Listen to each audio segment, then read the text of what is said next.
नमस्ते बच्चों, अर्थशास्त्र कक्षा 12 में आपका स्वागत है।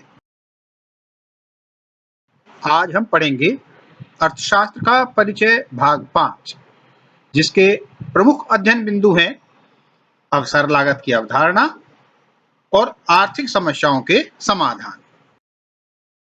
आइए जानें कि अवसर लागत की अवधारणा से क्या तात्पर्य है। उत्पादन के संसाधनों जैसे श्रम, पूंजी, भूमि इत्यादि को जब किसी एक वस्तु के उत्पादन में लगाते हैं तो उन संसाधनों को अन्य वस्तुओं के उत्पादन में नहीं लगा सकते, अर्थात अन्य वस्तुओं के उत्पादन का अवसर गंवाना या त्यागना पड़ता है। अतः गंवाई या त्यागी गई वस्तुओं को उत्पादित वस्तुओं के उत्पादन की अवसर लागत माना जाता है।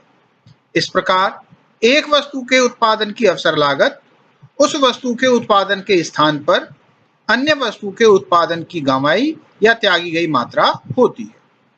अवसर लागत के सिद्धांत को समझने के लिए हम सरल उदाहरण लेते हैं। मान लो एक किसान एक खेत में गेहूं और चना दोनों पैदा कर सकता है। यदि 1 हेक्टेयर के खेत में वह केवल गेहूं पैदा करता है तो उसे चने का त्याग करना पड़ता है। चने की त्यागी गई मात्रा की कीमत गेहूं उपजाने की अवसर लागत होगी। इस प्रकार चने की वह कीमत जिसका गेहूं उत्पादन करने के लिए किसान को त्याग करना पड़ा है, गेहूं की अवसर लागत है। यहाँ एक उत्पादन संभावना वक्र दर्शाया गया है, जिसमें दो वस्तुओं गेहूं व कपड़े के उत्पादन के विभिन्न संयोगों को प्रदर्शित किया गया है।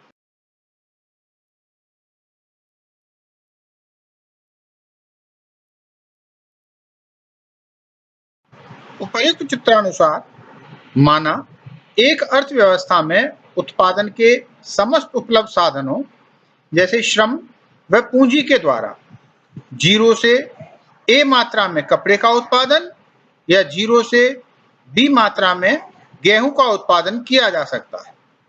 A मात्रा में कपड़े का उत्पादन करने पर गेहूं के उत्पादन का अवसर त्यागना पड़ता है।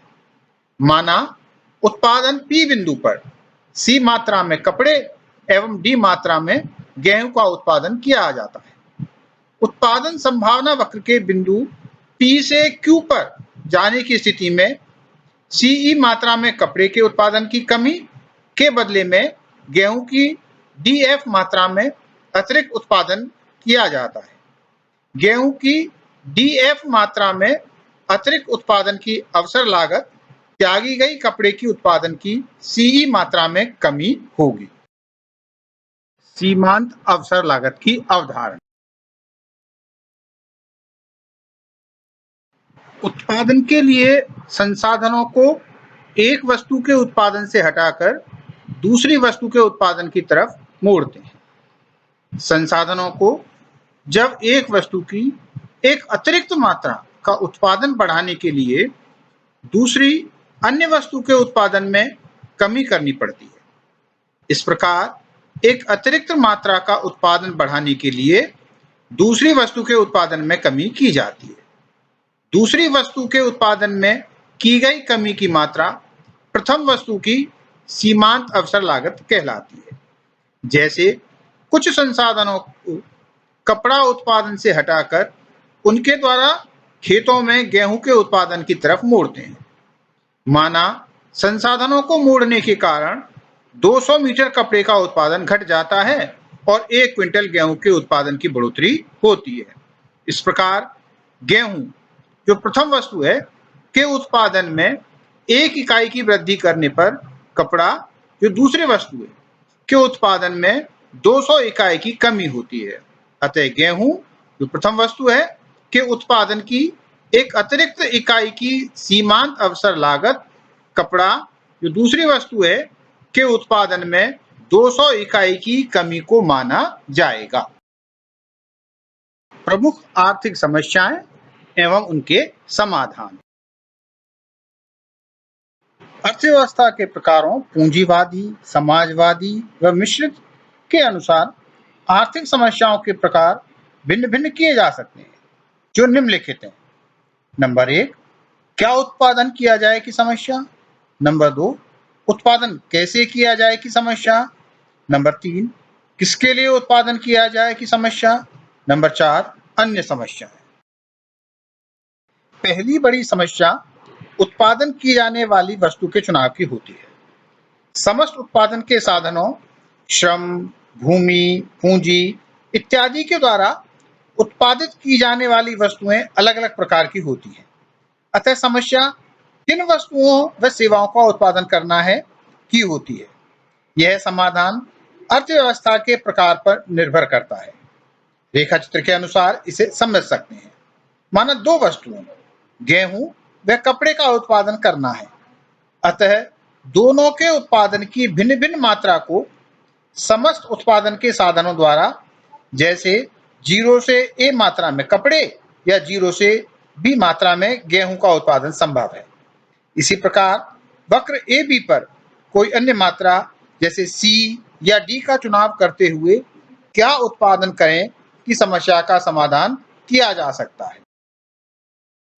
एक बार उस वस्तु या सेवा का चुनाव जिसका उत्पादन किया जाना है हो जाने के बाद दूसरी समस्या उत्पादन के संगठन व तकनीक की होती है।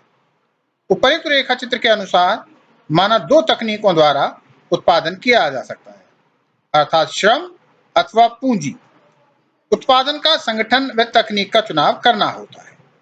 श्रम अथवा पूंजी का चुनाव अर्थव्यवस्था के प्रकार पर निर्भर करता है।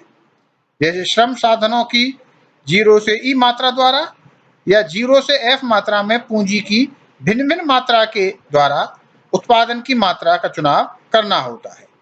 साधनों की मात्रा का चुनाव वक्र EF पर कोई अन्य मात्रा में से करते हुए उत्पादन का निर्णय करना होता है। वस्तु या सेवा के उत्पादन तथा संगठन व तकनीक के बाद अगली चुनाव की समस्या का समाधान किया जाता है। तीसरी प्रमुख समस्या उत्पादन के वितरण की होती है। माना समाज के 2 समूह, धनी व निर्धन वर्ग में उत्पादित वस्तुओं व सेवाओं के वितरण का चुनाव करना। उपयुक्त रेखा चित्र की सहायता से इसे समझ सकते हैं। रेखा चित्र के अनुसार वस्तुएं या सेवाएं किस वर्ग को व कितनी मात्रा में वितरित करने का चुनाव करना होता है। उत्पादन का 0 से P मात्रा द्वारा संपूर्ण वितरण निर्धन वर्ग को या 0 से Q मात्रा में उत्पादन का संपूर्ण वितरण धनी वर्ग को किया जा सकता है। इसी प्रकार वक्र PQ पर कोई अन्य मात्राओं के संयोगों में से दोनों वर्गों को उत्पादन का संपूर्ण वितरण का चुनाव कर सकते हैं। अतः उत्पादन के वितरण का चुनाव करने की समाधान भी अर्थव्यवस्था के प्रकार पर निर्भर करता है।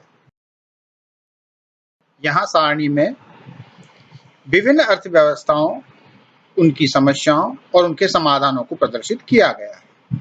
पहली समस्या क्या उत्पादन करें का पूंजीवाद में समाधान कीमत प्रणाली व उपभोक्ता की रुचि व वरीयता के अनुसार, समाजवादी में केंद्रीय योजनाकृत प्राधिकरण के अनुसार, मिश्रित में निजी क्षेत्र में कीमत संयंत्र द्वारा व सार्वजनिक क्षेत्र में योजना अधिकारी द्वारा। दूसरी समस्या कैसे उत्पादन करें। पूंजीवाद में कीमत प्रणाली जो कि उत्पादन के साधनों की सापेक्षिक कीमतों को दर्शाता है। समाजवादी में देश की संपदा को ध्यान में रखते हुए केंद्रीय योजना प्राधिकरण द्वारा। मिश्रित में निजी क्षेत्र उत्पादन लाभ के उद्देश्य से एवं सार्वजनिक क्षेत्र में कल्याण के उद्देश्य से किया जाता है। तीसरी समस्या किसको वितरण करें। पूंजीवादी में उत्पादन के साधनों के अनुसार उच्च आय वर्ग को उत्पादन में अधिक अंश। समाजवादी में उत्पादन के साधनों की उत्पादकता के सिद्धांतों के आधार पर। मिश्रित में निजी क्षेत्र में कीमत संयंत्र एवं सार्वजनिक क्षेत्र में सार्वजनिक वितरण प्रणाली के माध्यम से।